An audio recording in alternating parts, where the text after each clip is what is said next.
On December 19th, the MTC and BART installed wayfinding signs at El Cerrito del Norte BART station. This station sees BART service from the red and orange lines, as well as 20 bus services operated by Westcat, AC Transit, Golden Gate Transit, Soltrans, Vine, and Early Bird Express. According to the MTC, the new signs are supposed to help create a more unified feel for Bay Area transit. Will these new signs live up to the hype, however? Stay tuned to find out more.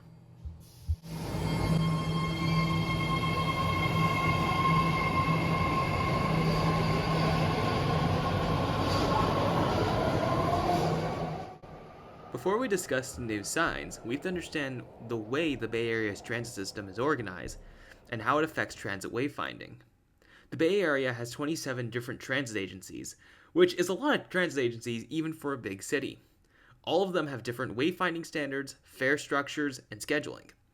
All of these factors, among many others, create a confusing and frustrating experience for newcomers, visitors, and even longtime residents when needing to use multiple transit agencies for a trip. The consequences of poor wayfinding vary in severity, but still produce negative results for any transit agency and their users. From my personal experience, Bay Area transit in particular feels more chaotic, disorganized, and disunified compared to New York, Prague, and Vancouver, to just name a few cities. Other than the complexities related with fares and scheduling, this unified wayfinding has deterred me from using more of the Bay Area's transit system because I don't want to get confused when traveling. Additionally, there's the question of whose directions do you follow? For example, at the El Cerrito del Norte BART station, did you have to follow the BART signs or the Westcat signs? And it's not just me who feels that way. According to the transportation consulting firm Stantec, they stated in an article that poor wayfinding creates frustrating experiences for transit users and may deter potential users from using transit. Another article from Greater Washington also mentions how poor wayfinding can seriously hurt the usability of transit systems for people with dyslexia and other vision disabilities. This is especially pertinent at major transit hubs, where the consequence of poor wayfinding could be missed transfers. Conversely, good wayfinding boosts legibility and increases ridership. The same Stantec article states that clear, consistent language tends to improve the rider experience because people like consistency and easy-to-follow patterns. For these reasons, the MTC put forth a pilot that seeks to unify transit wayfinding across the entire Bay Area, to make transit feel more coherent and part of one system rather than a collection of different systems that happen to be part of a single region. This leads us to the star of the show, the El Cerrito del Norte Station. Starting at the south entrance of the El Cerrito del Norte Station, we see a yellow, light blue, and navy blue totem showing the different modes of transit, the station's name, transit provider logos, transit information board, and a map of the station layout. Overall, I think that the signs do a great job of cohesively communicating information and unifying wayfinding. Shrinking the size of the different providers while simply showing what modes of transportation are provided in particular helps give a sense of unity that was not present before the change. Moving on to the bus signs, I think that the numbering system here is logical and easy to understand.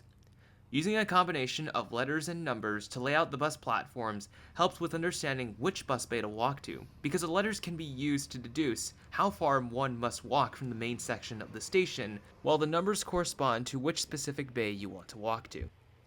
Another great aspect about the bus signs is the frequency coloring and notation scheme. The background colors behind the bus route label communicate how frequent a bus comes. This is very useful for trip planning because frequency has a great influence on how people will plan their trips, such as how big a transfer window they need, or what train or bus they need to take to make a connection. An MTC presentation slide on screen now shows there are several styles denoting the different service levels present across different bus agencies. While all the agencies pictured have similar colors and notation schemes, there are details such as extra dots, or the lack of a suffix like R or X, that create significant inconsistencies when interpreting bus frequency and service type information between agencies. A second slide from the same presentation shows this single standard proposed by the MTC for adoption across the transit network.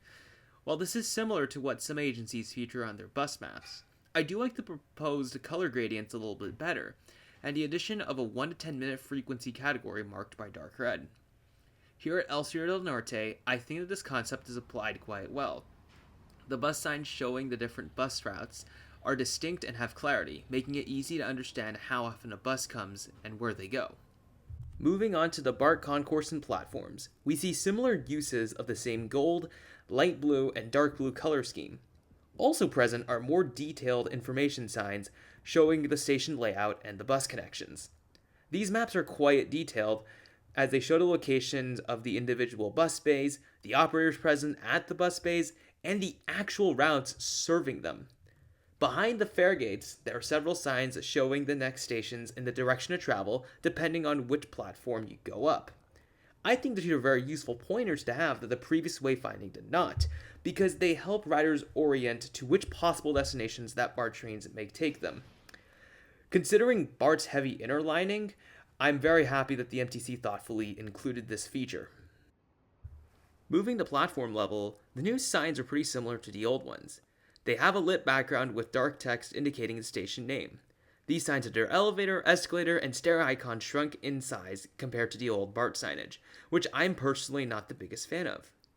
However, I do like the inclusion of line colors and track number, which act as good reminders of which platform you are standing on. Ultimately, all this new wayfinding signage is nice, but why does this ultimately all matter? As mentioned before, having unified signage does help with increasing ridership, but it also makes for a much smoother user experience. Indicating transit as a single service that anyone can rely on, rather than emphasizing and having each operator show its own style, absolutely helps with clearing up confusion. Quite a few transit hubs across the Bay Area, such as Mountain View Transit Center or San Jose Diridon, have significant inconsistencies in signage style, which emphasizes and reinforces barriers between transit agencies that shouldn't exist at all. And it is these barriers, along with fragmented transit governance and poor fare integration, that hold the Bay Area back from having truly world-class transit. See our previous Chicago video as another great demonstrator as to why this is so important.